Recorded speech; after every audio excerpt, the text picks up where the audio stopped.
everyone. This is Mike Levin, and I want to spend just a few minutes and share what's happening with regard to government funding and a bipartisan deal that had been really negotiated for months between Republicans and Democrats in the House and the Senate to fund the government through March the 14th. It's called a continuing resolution.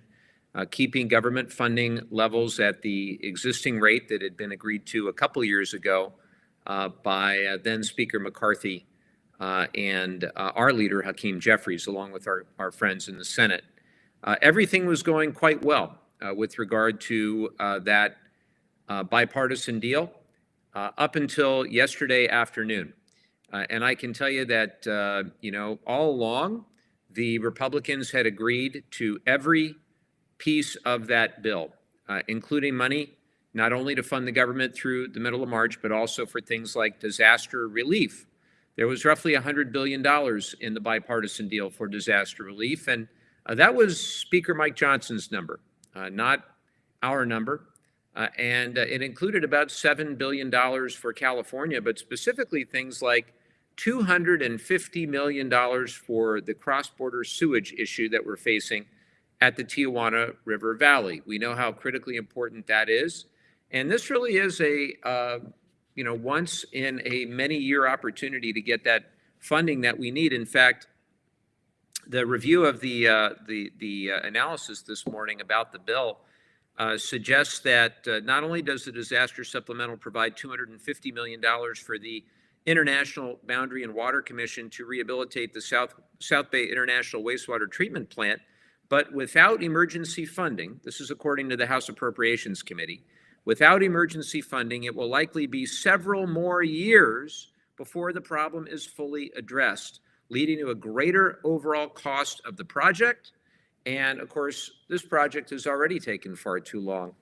So it's extremely disappointing.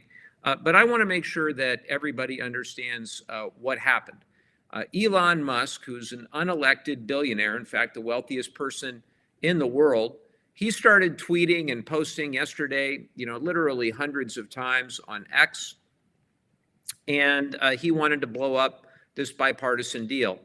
And we went from thinking that we were going to vote on it yesterday at 4 p.m. In fact, yesterday at around 2:30 or 3, I did another one of these live streams, and we thought that it was more or less a done deal, that we were going to be able to fund the government through March 14th.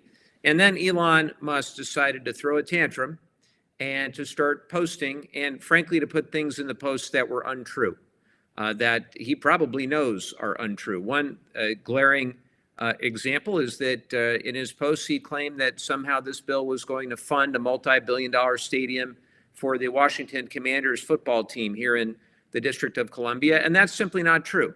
All the bill was going to do, again, per Mike Johnson's request, it was the Republican request to transfer the ownership of the land that currently has the RFK Stadium, the dilapidated former home of the Commanders, or many years was their home here in the DC area, transfer that to the district so that they could develop that stadium. But it didn't actually include $3 billion for the development. I'm just using that as one of several examples that Musk gave.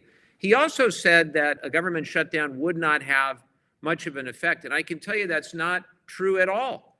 We've been through this before. When I first got to Congress in 2019, we were in the middle of a 35-day shutdown.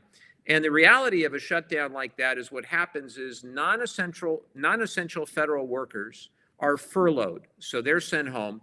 But essential federal workers, think about our air traffic controllers, think about members of our military in our district, our Marines, our sailors, think about our Border Patrol. They have to work without pay. They have to work without pay. And if you remember, when this happened 7 years ago, when I first got to Congress, we had air traffic controllers who were trying to make ends meet over the holiday season, who were having to go without pay, and they were driving Uber and Lyft while they were trying to do their jobs as air traffic controllers. It's insane. It's the definition of insanity to keep doing the same thing again and again and expecting a different result. And Republicans and Musk are forcing this shutdown.